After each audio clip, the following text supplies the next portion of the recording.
My name is Konrad. I am an iOS developer at Alpacin. I know you've heard this company name a lot today. And I would like to introduce you to a concept of dependency injection containers, especially for the iOS. But most of the talk is also it's not iOS only, so there is a lot of conceptual things you can learn. So yeah, so before that, I would like to talk a little bit about the dependency injection itself. I don't know how many of you are familiar with the concept of it. So yeah, pretty much most of you. So I don't know if you can see the code. Yes? Okay.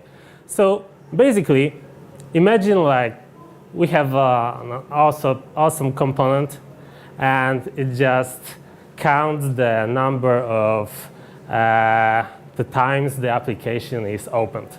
So, you know, the most convenient way to do it would be to set some counter value in user defaults and just get it, increment it, and put it back to the user defaults, which at first glance might be good, but when we see it more clearly, we cannot really unit test this code because the user defaults is hard-coded here.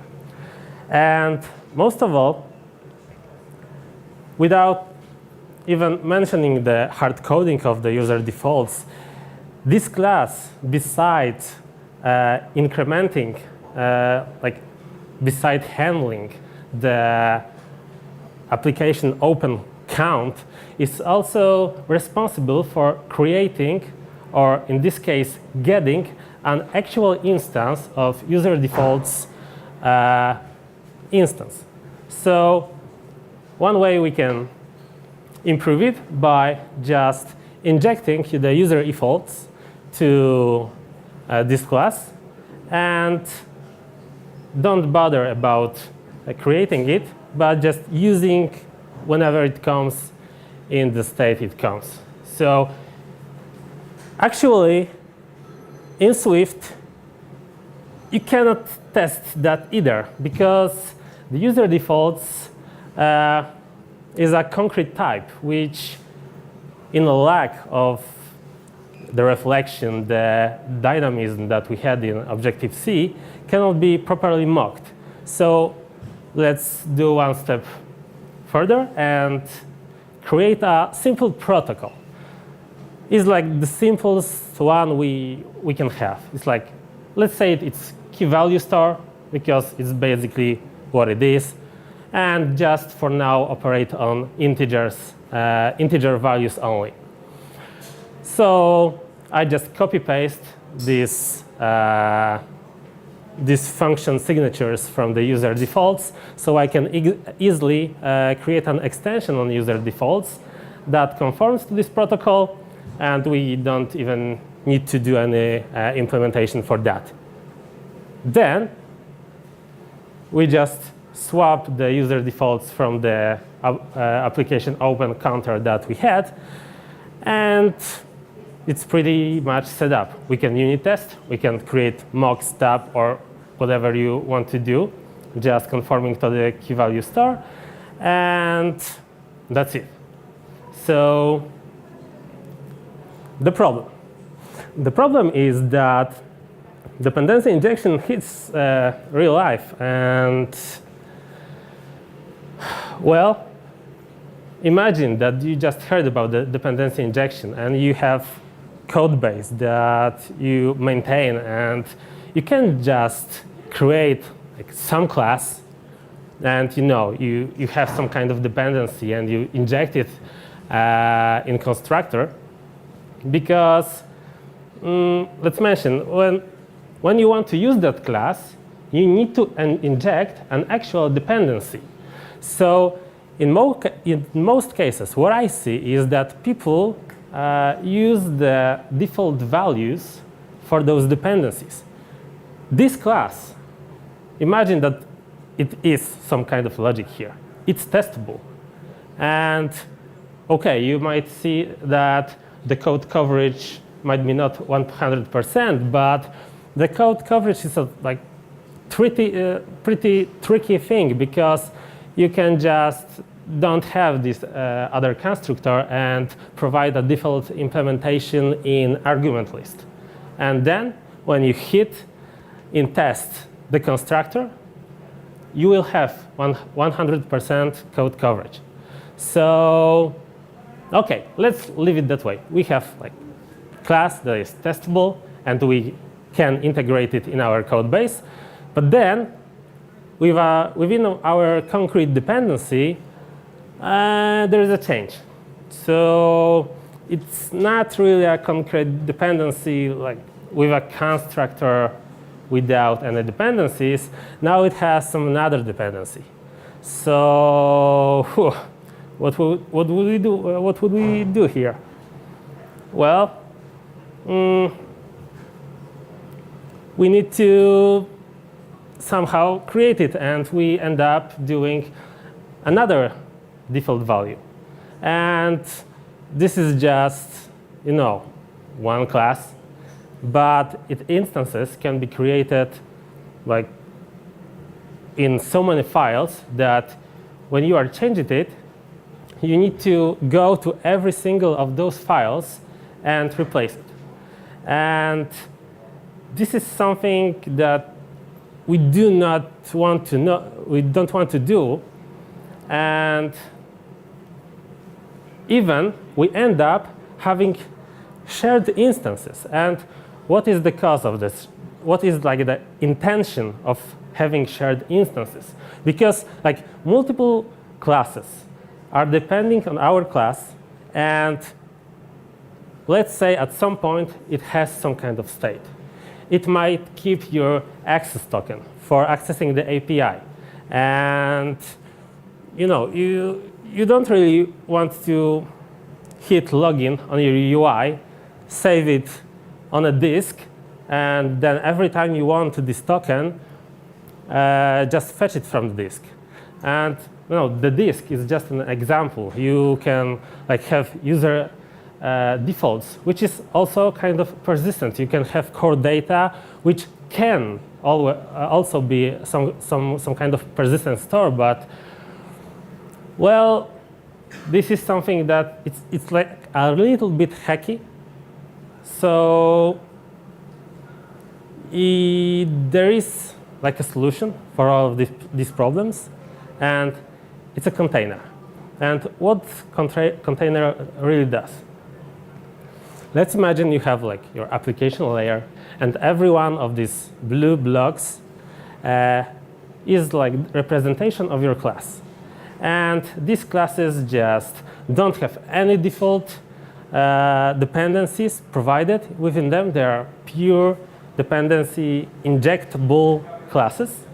And what container does is it introduces another layer to your application. Well, not really application, to your project. And it's called infrastructure layer. The composite root we'll talk later, but basically what container does is just when you start your app and you want all of your classes to be created, and all of the dependencies of those classes want to be created, it really does it all for you. So let's just imagine you have the first thing you need to have in iOS application is root view controller. And root view controller is some view controller you created. It has some dependencies. So container knows about those dependencies, and it will create it for them. But those dependencies have another dependencies, and the container knows how to do them all. And this is basically an object graph of your application. Yeah, so there are more. So I mentioned the composition root.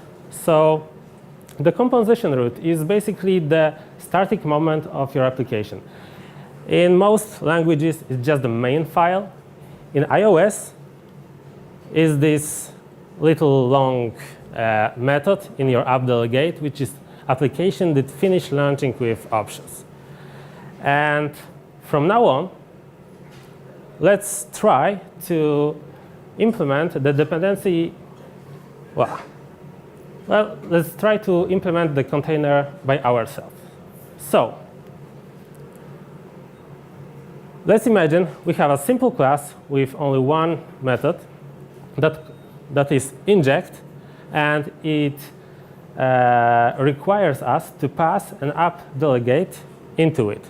So, the first thing that I mentioned the root view controller, but it was like a shortcut. But the one thing it really requires is a window. And OK, let's inject the window into it. Then let's create the window. And the window really needs the root view controller to be here. OK, so just do another method that will return the root view controller here. We call it main view controller. OK, so like there's one step before that. There is also the reference to the screen that we need to have to construct the window. So just put the screen here and create a main view controller here. OK, so we have a simple container that injects into our application. And then in our app delegate, let's just create an instance of the container and call the inject in our composition root. So what it gives us is just, let's say that we want to introduce a new class, our awesome application open counter, to the main view controller that it's being used as a root view controller, our application. And we can see that its dependency is like user defaults. So we can inject user defaults by creating just an extension to the container. And that's pretty much it. And in our container, we just tell that main view controller needs to be created with the application open counter. And let's say that you need to monitor your key value store objects to, I don't know, get a feeling or how much data is being passed to it and how much it stores, how much it gets. So let's create a simple decorator. Let's call it key value store monitor. And it will depend on another key value store. So basically, it will just pass all of the method invocations to the store that gets injected in the constructor, and then just prints out what it really does. And in normal case scenario, without the dependency injection containers, you would like to find in your source code all of the references to key value stores that you've been using and just replace them. It would be like, it might be like 1, it might be 10, it might be 100. And by using container, you can just swap the implementation of the application open counter. I think, yeah. And every time some component uses this application counter, you will see that its functionality was extended. So yeah, and you might think, OK, it's like a lot of boilerplate to really simple scenario. But imagine that you have I don't know, tens of service classes that calls your API, and you need to decorate them with like access token or something else. In normal case scenario, you would need to, you don't really modify your code, you are just adding a new feature. And the container can be only place in your code that you can actually make a change. Without it, you are pretty much, lost, because you need to find out all of these places. And in case there is some kind of storage, like in memory that you want to share, you just, instead of creating a shared instance of it, you just pass the instance that you created in the container. So let's talk about on-demand resources. So when object graph creates, all of the objects and all of the dependencies are being created. And it's not always a good idea, because when you're, for example, a view controller presents 3 or 4 other view controllers, you don't want them to be injected into your code. You just want to say, hey, I want this instance. I don't want it now, but when some action happens, I want to have an access for it. So we can see, like, we have a simple scenario. We have a list view controller and a detailed view controller. So the detailed view controller just takes some item service, and it's all he needs. So in this master view controller, you would probably do something like detailed view controller, like self-show or self-present view controller, and just pass the instance. But in a container way of doing things, you can't just create objects. You need to have them passed to you. So you can, this is the situation I was mentioning. So you can inject like a real instance of detailed view controller, but it can be used just for some case. So instead of doing that, we can create a simple protocol that is called detailed view controller provider, and one method that really returns the detailed view controller. So you see that the information about how the detailed view controller can be created is just within the controller. It's not within the master view controller. And then we can inject this provider to master view controller, and then just say whenever you want, hey, provider, I want a detailed view controller, and just present it. And there is also a shared resource, which is also connected to the shared instances we do. So basically, let's say we have a protocol that says, like, okay, I want some items cache, and I want to get item, add item to it, and get all the items I already got.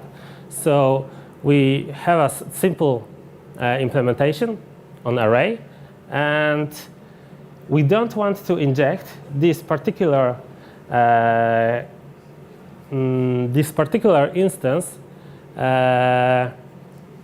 We don't want to create this instance every time we want this dependency. We want all of the dependencies that require this one to be shared. So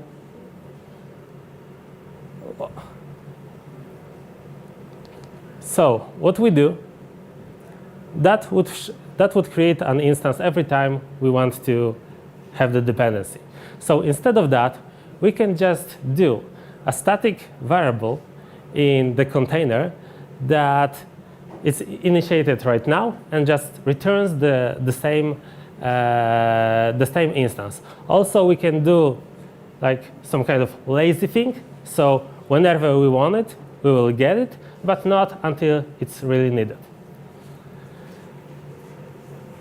And there is a issue of the storyboards. So dependency containers work until we can really create the objects at all.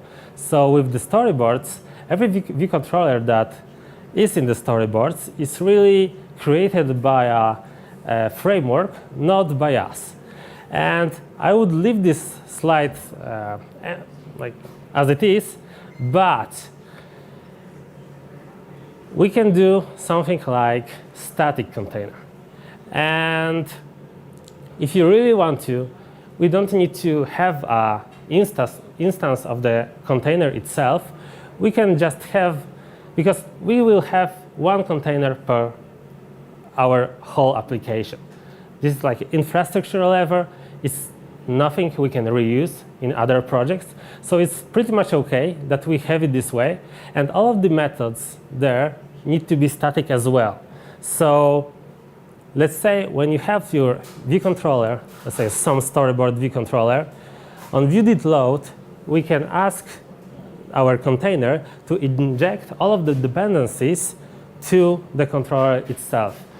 OK, it can be a little bit tricky because you need to choose between doing all of your dependencies optional and then checking it, or doing it like implicitly unwrapped value, which is also not that good. And there is one other way around, but we need to like introduce the framework to do it.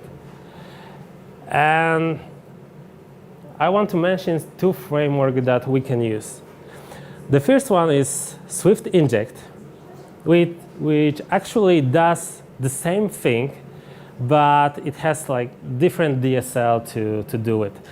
It's more dynamic. It has only two methods, register and resolve.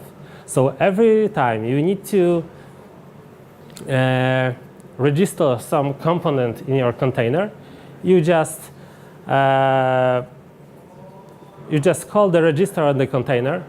You pass the type you want to register to, and then in the closure at the end, pass the instance that when the container wants to get this object from it, what exact implementation can be returned.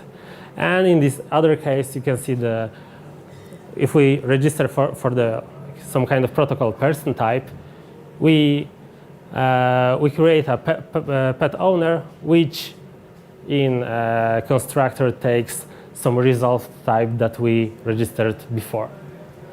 And using this framework also allows you to get objects in a thread safety way. So when you want to resolve some objects from some other thread than the main one, you can do it. But it's also doable in our do-it-yourself implementation.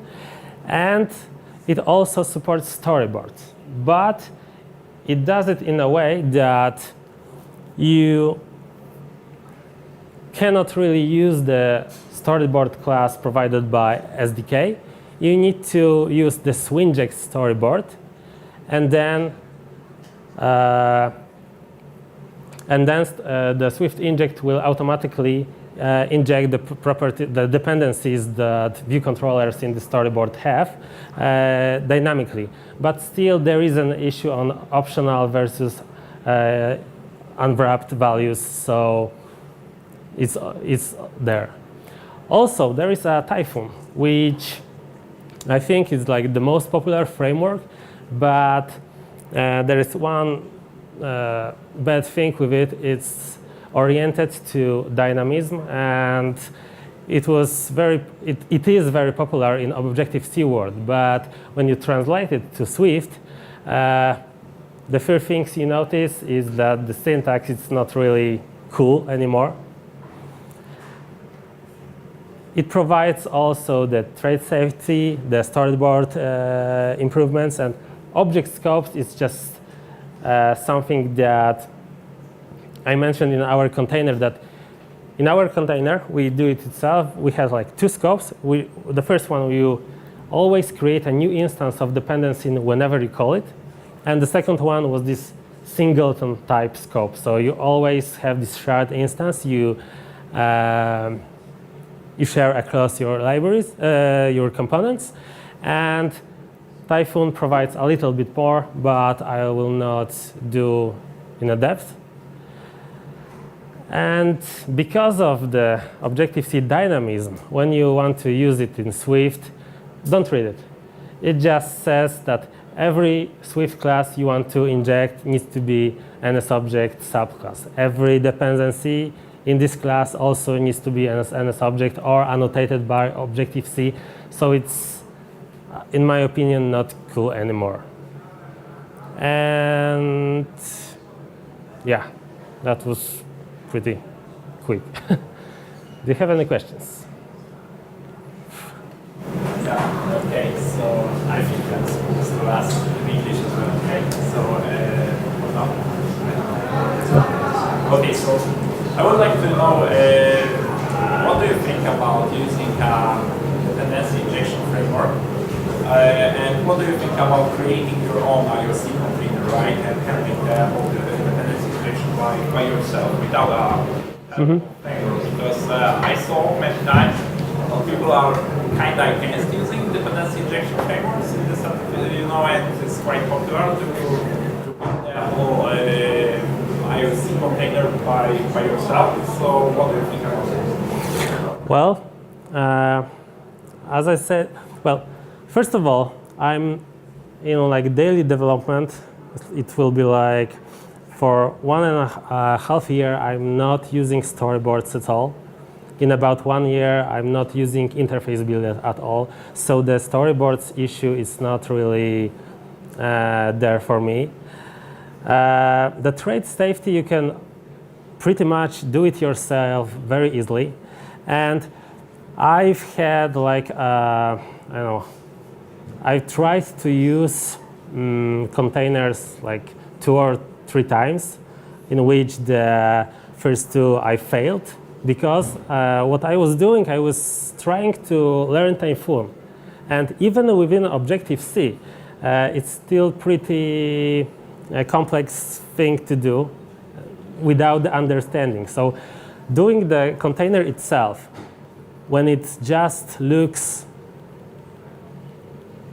like this one in the beginning, you can even omit the UI window and the UI screen stuff. You can do it yourself, do it in the app delegate like you normally do, and end up just injecting the first view controller you have in your application directly to the window that is already prepared by app delegate. And it's pretty much it. It's not really some kind of big tool that you can use. You just need to do it from the start, from the beginning. Because when you, at the moment, you instantiate your dependency once without using the containers, then it's everything is lost. Everything up till until this point, you can test, you can do this container, you don't need to have any default values at all. But at the moment you just, without the static containers, like per se, you can't really do much. So it's very basic idea. And even the trait safety issue, I'm doing the containers for over a year now. And I didn't really have the opportunity to create a dependency from another thread than the main one. So I would suggest that you would start with the basic, your own container. And the other thing, according to that, there is many tutorials in internet about how to create containers. But all of those containers looks like the Swift inject. So they force you to use this resolve register syntax, which is, well, it's like kind of your personal tastes. What do you want? But in like standard static, like in standard container that you can do yourself, you can command click any dependency you want and just go through every step on creating it, and you can really reason about it. In this container, if you don't have everything in one place, you cannot even know if you do this resolve animal type self, if this type is already there. Okay, it will crash, but without compiling the app, without running the app, you cannot know that. So I think there's a little gap in the community that they don't really try to present the other approach. So. I have one question about very heavy dependency. Let's say that you have some screen which requires from you to provide really complex implementation which have many dependency, and it takes time to instantiate it, but it's used on this screen only in one particular case, which not always happen. So I'm wondering if there is an option in Swift to do it lazy, so to postpone this initialization to the time when we really need this object. So I would like to go back to this. I call it on-demand resources, but it doesn't really have a name. So it just, what I think is the best is that you basically, maybe I didn't mention it clearly enough, but wait, where is it? Okay, so sorry. Okay, so I think I might have missed one slide. In this case, I mentioned in iOS the view controllers are the big thing. Like one view controller can push another one, but it needs to have an instance of it. And it's exactly the case you mentioned. It happens just sometimes. So you just create a provider for this particular dependency, and you just extend your container with this provider, and then everything goes like it was. But here, you inject to this first view controller this provider. The one slide that is, I think, right now missing is that in container, you actually inject self, the instance of the container itself, because it's like the one thing that conforms to this provider protocol. Okay, I understand that partially answers my question. Okay. But what if you are on some screen and you are not pushing any other view controllers, but on that screen you might want to have this heavy component or might not. So do you have some tips to solve such situation?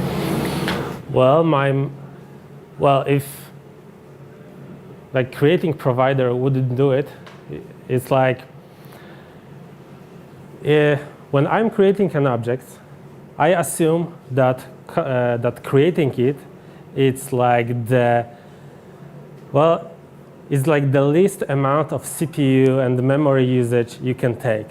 The methods that are in this component are really doing the job. So creating an instance of an object should be really quick, really painful, and even if there are like hundreds of dependencies, it should be like this. and it should not really concern the resources of the device you are actually running the application on. And then just invocation of a method should really do this hard stuff that you are saying. So it's just a simple convention, I would say that. So you might, for example, have a real-time connection, and in the constructor of some object, you attach an observer to this connection. And even if the I don't know, the object isn't fully created, you are just starting to receiving the data. You know, it's like mad. So even if I don't have an object that would like do, like, if I don't really come up with a name for the method that actually should just do some heavy work, I just call it, I know, invoke, start, something. But the constructing, no, yeah. So it's like most of the constructors I use, practically all of them, beside the views, which are not injected by the container, look like this. You have a list of, I don't know, 1, 2, 3, maybe even 4 dependencies, and they are just simple assignments to the properties you have. You don't do absolutely nothing else. No logic in the constructor. So yeah.